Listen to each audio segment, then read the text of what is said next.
Hey all, we're talking about medial arch pain inside of the arch pain today. We're going to be showing you a couple good stretches to help relieve that pain. My name is Mandy, this is Sebastian. Hello. We're two parts of Performance Place Sports Care down in Costa Mesa, California. And let's get right into it. So first off, let's go over these structures, what may be actually involved with this medial arch pain. We're not talking about the bottom of the foot, that's something else, usually the plantar fascia. We're talking about on the side here, in between the heel and where that bone of your arch is. So we're going to go over two muscles. First one, it's called abductor hallucis. You're going to kind of poke by your heel here, go about halfway in between your heel and your mid-arch bone here. Poke on up until you feel kind of a meaty area. And then Sebastian, go ahead and wiggle your toes for me. You'll know you're on it because you'll feel that muscle moving under your thumb. Is that tender at all? No more my ankle on the table. Okay, let's shift it a little bit. I'll go like that, that'll help.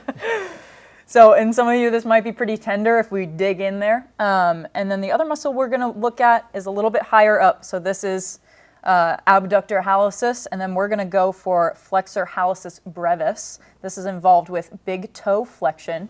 So it'll kind of do this motion, push down here. Good. Oh, you want me to push Yep, down? yep.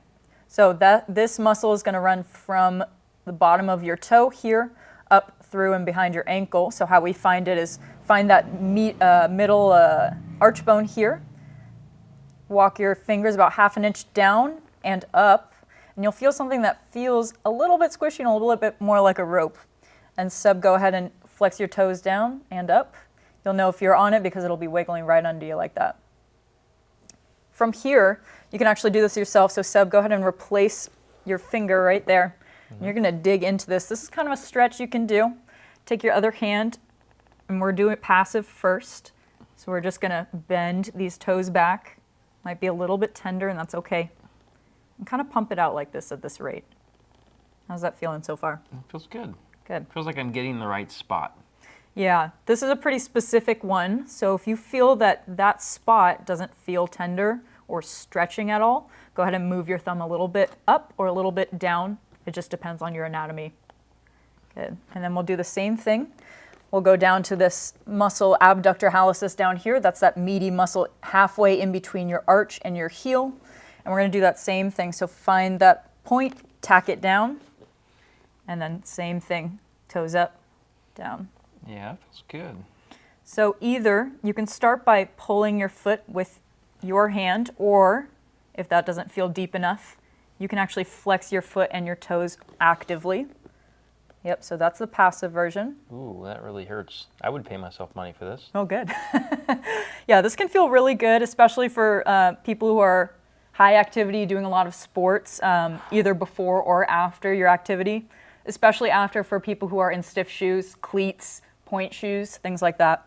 And these muscles can get irritated if you're not wearing the right size shoes too. If your toes are gripping so hard in your maybe too big shoes and overworking those little muscles, this can feel really, really good. Okay. So those are the two stretches we're going to do. We'll actually do a bonus one. Stretch. You're going to be holding hands with your foot. You ready? Okay. Foot, whole hand? Yep, so I'll show you with my foot too. So point of this exercise is to kind of expose all of these little joints to a larger range of motion. So we're going to take our hand and interlace our toes in between each web of our hand. So first finger in between the big toe, second here, third, and try and shove your finger down so that the web of your fingers here meets the web of your toes. Who's going to cry first, you or me? Oh, probably you. So good. Once you get, you're not down there. You got to shove it all the way down. Let's take a look at yours. Miss Skinny Fingers. I know. I'm cheating. All right. So once we're down here, this might feel a little stiff. That's okay. If there's pain, go ahead and bring your fingers out a little bit or use a narrower part of your hand. But stiffness is okay. We want to work through that. So we're going to start by clamping down with the other hand and wringing out the towel. It should feel pretty stiff, maybe even a little crunchy in some of you, and that's okay. Let's do 10 reps of this. And then once we've done 10, we're going to switch to up and down here, kind of like you're waving hello. Mm-hmm. Hello, good to meet you. Oh, hi. Not the city. Just Not the hi. city. All right, and last grip here, we're gonna take our other hand and clamp onto your heel. So thumb is pointing towards this big toe here. Grab the heel so it doesn't move. And then we're gonna squish the foot together and then stretch the whole foot out. And do 10 of those. Now, when people are doing this, they may say, man, this really hurts. Are you sure this is, like, what should it, like, when it's painful to do, what is an acceptable amount of pain? So a little bit of achy pain is okay. We are exposing this to a range that it's not used to. If we're getting sharp shooting or lasting pain, you need to decrease this or choose a different exercise. Maybe some more toe stretching and a couple other videos that we've done would help more rather than exposing it to this extreme range right off the bat. So what does this do for the muscles that have all that tenderness to it? Yes. Like, what's the relationship? This is kind of offloading that area. So if we get more motion in these toes here, we can allow other muscles in the bottom of the foot to work better. So instead of just loading straight into those two muscles we just talked about that are really involved with toe flexion here, we can share the load between bigger muscles that go up into your calf, onto the side of your leg, and deeper in the foot. That way we're not overloading those two little tiny muscles trying to do all the work. Okay. So is that all we normally have to do for that, or is there other things that people usually got to do? Yeah, so this is the feel-good stuff. Unfortunately, the feel-good stuff doesn't stick unless you load it. So for some people, that may look like rehab. Some people, it may look like weight training or a combination of the two.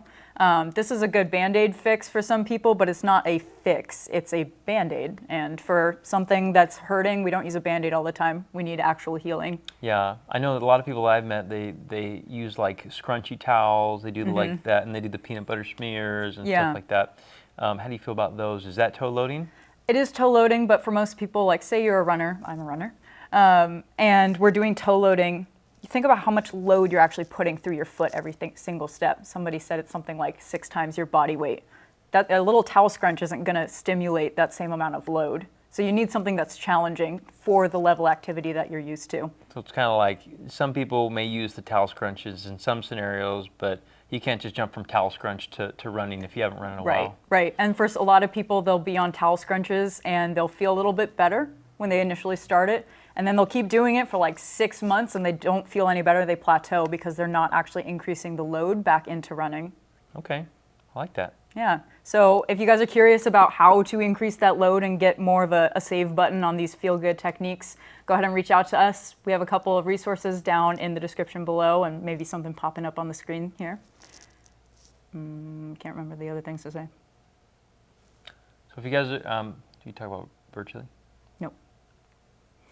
Also, we do offer virtual and in-person services. We are in Costa Mesa, California, but you can also reach out to us on email to set up a virtual appointment with Sebastian, myself, or Dawn. We see foot problems pretty often, and I myself kind of specialize in that runner foot leg issue area. So reach out to us if you're curious about what to do next. Yeah, reach out to the foot lady. We'll see you next time.